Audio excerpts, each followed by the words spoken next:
नमस्कार दोस्तों, आप सभी का स्वागत है नई वीडियो में।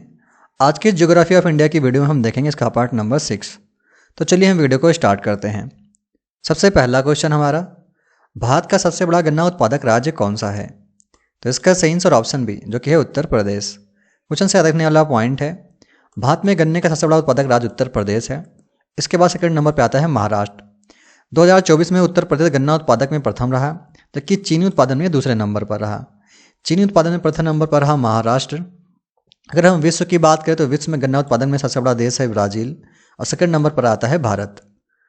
अगला क्वेश्चन है, सिंबलबड़ा राष्ट्रीय उद्यान भारत के किस राज्य में स्थित है? तो इसका सही आंसर ऑप्शन डी जो कि है हिमाचल प्रदेश। क्वेश्चन से याद रखने वाला पॉइंट है, सिंबलबड़ा राष्ट्रीय उद्यान भारत के हिमाचल प्रदेश राज्य के सिरमौर जिले की पवंटा घाटी में हरियाणा की सीमा के साथ स्थित है। इसकी स्थापना सन 1958 में सिंबलबड़ा वन्य जीव अभयारण्य के रूप में हुई थी।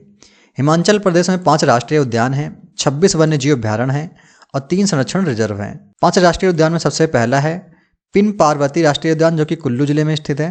दूसरा है ग्रेट हिमालयन राष्ट्रीय उद्यान जो कि लाहौल स्पीति में स्थित है। तीसरा है खेड़गंगा राष्ट्रीय उद्यान, ये भी कुल्लू में स्थित है। और चौथा है सिंबलबड़ा राष्ट्रीय उद्यान जो कि सिरमौर जिले में स्थित है। और पांचवा है इंद्रकिला राष्ट्रीय उद्यान जो कि कुल्लू में स्थित है। ग्रेट हिमालयन राष्ट्रीय उद्यान राज्य का सबसे पुराना और सबसे बड़ा राष्ट्रीय उद्यान है।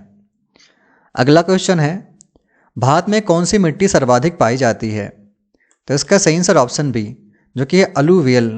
अलूवियल को दोस्तों हम जलोढ़ मिट्टी के नाम से भी जानते हैं। भारत में कुल 8 प्रकार की मिट्टियाँ पाई जाती हैं जो कि उर्वरता के आधार पर बांटी गई हैं। जिनमें सबसे पहले है जलोढ़ मिट्टी जिसको हम अलूवियल भी कहते हैं इंग्लिश में। दूसरी है काली मिट्टी, तीसरी है लाल मिट्टी, चौथी है पीली मिट्टी, पाँचवीं है जंगली मिट्टी और छठी है मरू मिट्टी, सातवीं है लेटराइट मिट्टी, आठवीं है नमकीन मिट्टी और पीट मिट्टी। अब बात करते हैं जलोढ़ मिट्टी की जिसको हम अलूवियल मिट्टी के नाम से भी जानते हैं। इसका दूसरा नाम है डोमट मिट्टी। ये 2 प्रकार की होती है। पुराने जलोढ़ जो होते हैं उनको खादर कहते हैं, जबकि नए जलोढ़ जो होते हैं उनको हम बांगर कहते हैं। नदियों द्वारा प्रतिवर्ष बहाकर लाई गई नई मिट्टी को हम क्या कहते हैं? बांगर। क्षेत्रफल के दृष्टिकोण के आधार पर भारत में सबसे अधिक जलोढ़ मिट्टी पाई जाती है जो कि कुल क्षेत्र का लगभग 40% भाग जलोढ़ मिट्टी से बनता है। अगला क्वेश्चन है, निम्नलिखित में से कौन सी नस्ल भारत की सबसे पुरानी नस्ल है? तो इसका सही आंसर ऑप्शन बी जो कि नेग्रीटो। अगला क्वेश्चन है, निम्नलिखित में से कौन सा शहर ऊंट जोन में नहीं आते?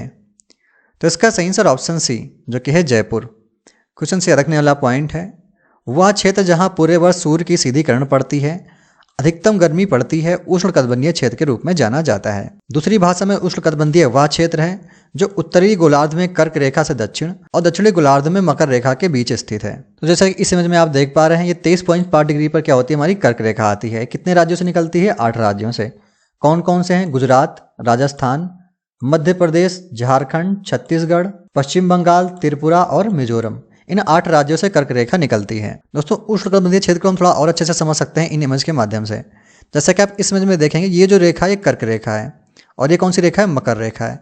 इन दोनों रेखाओं के बीच में जो एरिया आता है उसको क्या बोलते हैं? उष्णकटिबंधीय क्षेत्र बोलते हैं, जैसा कि आप इस इमेज में सेकंड वाली इमेज में देख सकते हैं। अगला क्वेश्चन है, निम्नलिखित में से गलत जोड़े को इंगित कीजिए।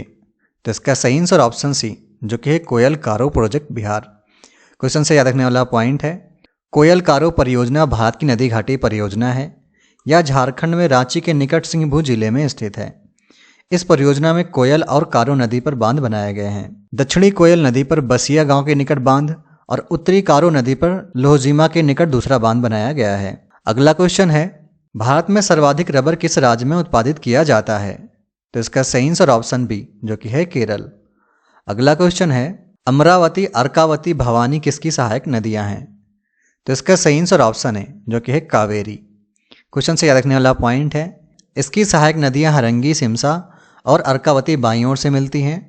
इसकी प्रमुख सहायक नदियां लक्ष्मण तीर्थ, कंबानी, सुवर्णावती, भवानी, नोइल और अमरावती दाहिनी ओर से मिलती हैं। कावेरी का उद्गम स्थल कर्नाटक राज्य के पश्चिमी घाट में ब्रह्मगिरी पर्वतमाला पर ताल कावेरी से होता है। यह बंगाल की खाड़ी में गिरने से पहले लगभग 800 किलोमीटर तक की चलती है या फिर बहती है। कावेरी कर्नाटक, तमिलनाडु, केरल और पुदुचेरी में फैली हुई है। कावेरी नदी पर तमिलनाडु में होगे नक्कल जलप्रपात और कर्नाटक राज्य में भार चुक्की और बालमुरी जलप्रपात स्थित है। कावेरी नदी पर बने प्रमुख बांध हैं कृष्णाराज सागर बांध जो कि कर्नाटक में है, दूसरा है मेट्टूर बांध जो कि तमिलनाडु में है और तीसरा है ऊपरी एनीकट बांध जो कि तमिलनाडु में है। मेट्टूर बांध कावेरी नदी पर सन 1934 में बनाया गया था जो कि तमिलनाडु का सबसे बड़ा बांध है। अगला क्वेश्चन है, भारत के स्थलाकृति मानचित्र किस संगठन द्वारा बनाए जाते हैं? तो इसका सही आंसर ऑप्शन है जो कि भारतीय सर्वेक्षण। अगला क्वेश्चन है मणिकर्ण गर्म जल स्रोत किस राज्य में स्थित है? तो इसका सही आंसर ऑप्शन सी जो कि हिमाचल प्रदेश। अगला क्वेश्चन है भारत में अधिकतर किस प्रकार के वन पाए जाते हैं? तो इसका सही आंसर ऑप्शन सी जो कि उष्णकटिबंधीय पर्णपाती वन। अगला क्वेश्चन है ग्लेशियर निक्षेप के निम्नलिखित में से कौन सा शब्द प्रयोग नहीं किया जाता? तो इसका सही आंसर ऑप्शन सी जो कि है स्कैरी। क्वेश्चन से रखने वाला पॉइंट है स्कैरी एक छोटा चट्टानीय द्वीप या टापू है जो आमतौर पर मानव निवास के लिए बहुत छोटा होता है या बस एक चट्टानी चट्टान हो सकती है। स्कैरी को निम्न समुद्री ढेर भी कहा जा सकता है। एक स्कैरी में काई और छोटी कठोर घास जैसे वनस्पति जीवन हो सकते हैं। अब बात करते हैं मोरेन क्या होती है। तो मोरेन को हम हिमोड भी कहते हैं। एक गतिशील ग्लेशियर द्वारा छोड़ा गया पदार्थ या सामग्री आमतौर पर मिट्टी और चट्टानें होती हैं। जिस प्रकार नदियां सभी प्रकार के मलबे गाद को अपने साथ ले जाती हैं अंततः डेल्टा का निर्माण करती हैं, उसी प्रकार ग्लेशियर भी कई प्रकार की गंदगी और पत्थर को अपने साथ ले जाते हैं जो जमा होकर मोराइन का निर्माण करते हैं। अब बात करते हैं ड्रमलिन्स क्या होते हैं।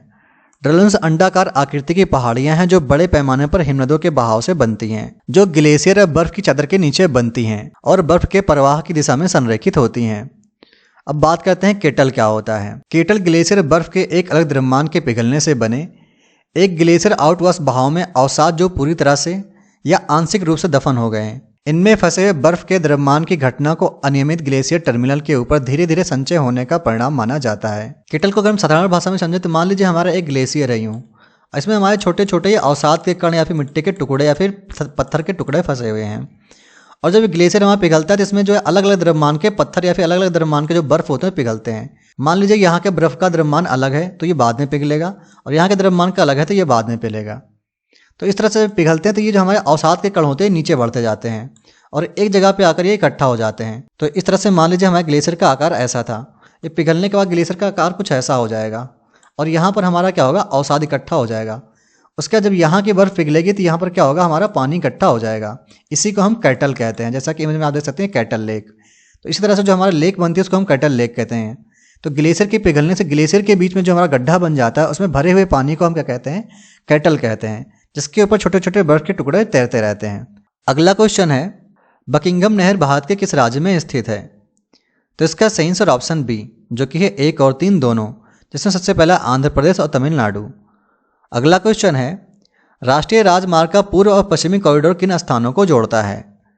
तो इसका सही आंसर ऑप्शन डी जो कि सिलचर और पोरबंदर। अगला क्वेश्चन है खड़गवासला बांध भारत के किस राज्य में स्थित है?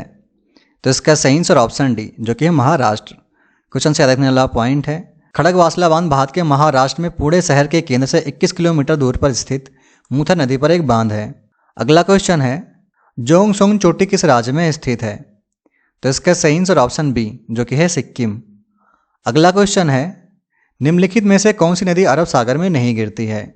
तो इसका सही आंसर ऑप्शन डी जो कि है गोदावरी। क्वेश्चन से रखने वाला पॉइंट है अरब सागर में बहने वाली प्रमुख नदियां हैं ताप्ती, नर्मदा, सिंधु, पूर्णा और साबरमती। अब देखते हैं अरब सागर में गिरने वाली बाकी नदियां कौन कौन सी हैं, जिनमें सबसे पहली है भादर, दूसरी है साबरमती, तीसरी है महानदी, चौथी है नर्मदा, पांचवी है ताप्ती या तापी और छठी है मांडवी, सातवीं है जुआरी, आठवीं है शरावती, नवीं है गंगा वेली नदी और 10वीं है पेरियार नदी, 11वीं है भरतपूजा नदी और 12वीं है पंबा नदी। ये सारी नदियां जो है अरब सागर में गिरती हैं। अगला क्वेश्चन है वाघा बॉर्डर किस रेखा से सटी हुई है? तो इसका सही आंसर ऑप्शन सी जो कि रेड क्लिफ लाइन। क्वेश्चन से याद रखने वाला पॉइंट है रेड क्लिफ लाइन क्या है? तो भारत और पाकिस्तान को विभाजित करने वाली रेखा है जो सर श्री रेड क्लिफ के नेतृत्व वाली एक सीमित द्वारा बनाई गई थी। यह विभाजन आधिकारिक था और 15 अगस्त 1947 को लागू किया गया था। अब बात करते हैं बाकी ऑप्शन की कि डूरन लाइन क्या है। तो यह एक अंतर्राष्ट्रीय भूमि सीमा है जो अफगानिस्तान और पाकिस्तान के बीच लगभग 1600 मील में फैली हुई है।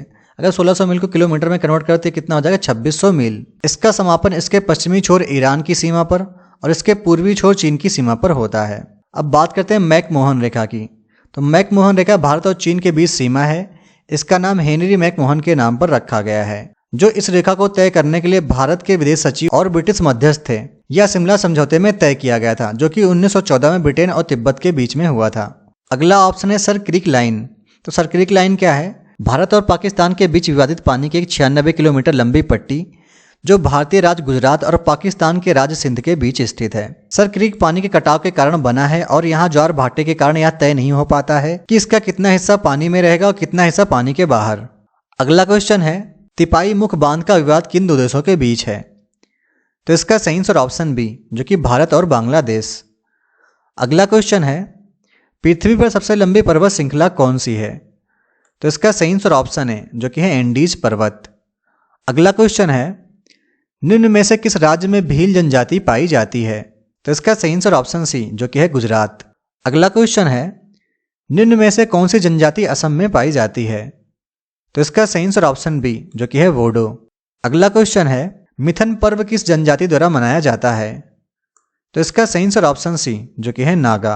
अगला क्वेश्चन है, वासी जनजाति कहाँ निवास करती है? तो इसका सही आंसर ऑप्शन है, जो कि लक्षद्वीप। दोस्तों आज का अगला और आखिरी क्वेश्चन है, निम्नलिखित में से किस राज्य में मोपला जनजाति पाई जाती है? तो इसका सही आंसर ऑप्शन डी, जो कि है केरल में। तो दोस्तों आज का वीडियो यहीं पे समाप्त होता है। अगर आपको वीडियो अच्छा लगा तो वीडियो को लाइक करें। अगर आप चैनल पे पहली बार चैनल को सब्सक्राइब करें। मिलते हैं नेक्स्ट वीडियो में।